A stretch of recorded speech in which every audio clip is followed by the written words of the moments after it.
कि कई ऐसे विधायक हैं जिनको इस बात का एहसास है कि संभवतः एनडीए के साथ जुड़कर ही वो अपनी सोच या बिहार के विकास को या अपने क्षेत्र के विकास को वो गति दे पाएंगे।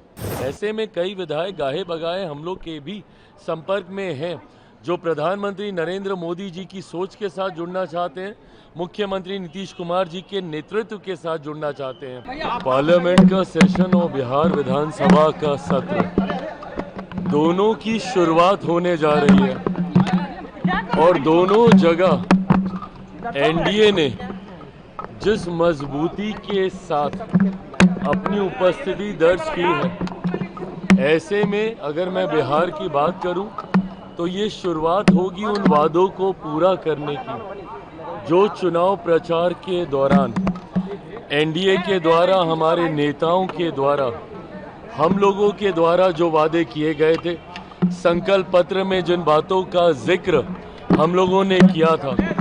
आपने देखा होगा कि कैबिनेट की पहली ही बैठक में जिस तरीके से मुख्यमंत्री नीतीश कुमार जी के नेतृत्व में कई बड़े फैसले लिए गए, जिसमें से कुछ हम लोगों के मंत्री जिस विभाग की जिम्मेदारी संभाल रहे हैं, शुगर मिल की बात हो, ये तमाम विषय जो चुनाव प्रचार के दौरान हम लोगों ने वादे किए थे, उनको पूरा करने की जिम्मेदारी, जवाबदेही हम लोग के ऊपर है।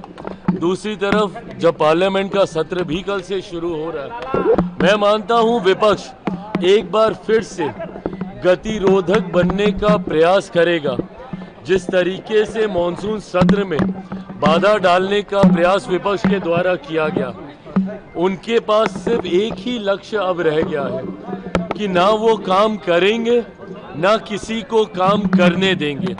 इसी भूमिका में विपक्ष बिहार में भी और यही भूमिका में केंद्र में भी विपक्ष ना काम करना है ना काम करने देना है। ये सोच गलत है विपक्ष की।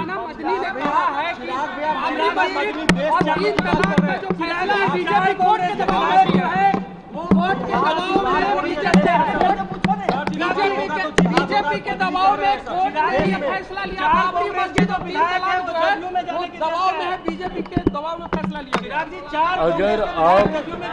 अगर आप न्याय प्रणाली पर भी भरोसा नहीं करेंगे तो ये गलत है ना। आप देश को आप अराजकता में नहीं लेके जा सकते। कानून व्यवस्था जिसके ऊपर और कोई नहीं है, कानून के सामने हर कोई एक बराबर है और भारत में कानून का राज चलता है। न्याय प्रणाली पर भी अगर कोई भरोसा नहीं करेगा तो इस सोच के बारे में कुछ नहीं कहा जा सकता। भारत की न्याय प्रक्रिया जिस तरीके से बिना कोई पक्षपात किए सत्य के साथ न्याय की स्थापना के लिए कार्य करती है, ऐसे में अगर आप उसको भी किसी राजनीतिक दल के दबाव की बात कहेंगे तो आप बुनियादी ढांचे के ऊपर प्रहार कर रहे हैं। आप न्यायिक ढांचे पर प्रहार करके कहीं ना कहीं अराजकता का माहौल देश में उत्पन्न करना चाह रहे हैं। तुष्टीकरण की राजनीति से आप भेदभाव की भावना को भड़काने का प्रयास कर रहे हैं, ये गलत है। जेडीयू के साथ जाने की बात हो रही है, तेजस्वी ने बैठक नहीं पहुंचे। देखिए, मुझे नहीं पता कि कौन किसके साथ जाने की सोच रख रहा है, नहीं रख रहा है। एनडीए अपने में इतना ज़्यादा मजबूत है, 200 से ज़्यादा सीटें जीतकर हम लोग का गठबंधन है। ऐसे में मैं ज़रूर मानता हूं कि कई ऐसे विधायक हैं जिनको इस बात का एहसास है कि संभवतः एनडीए के साथ जुड़कर ही वो अपनी सोच या बिहार के विकास को या अपने क्षेत्र के विकास को वो गति दे पाएंगे। ऐसे में कई विधायक गाहे बगाहे हम लोग के भी संपर्क में हैं जो प्रधानमंत्री नरेंद्र मोदी जी की सोच के साथ जुड़ना चाहते हैं, मुख्यमंत्री नीतीश कुमार जी के नेतृत्व के साथ जुड़ना चाहते हैं। कब कौन किसके साथ जुड़ रहा है ये मैं कह नहीं सकता, बट विपक्ष जिस तरीके से पूरी तरीके से धराशायी हो चुका है, मुझे नहीं लगता कि इस डूबती नाव में कोई और अब रहना चाहेगा।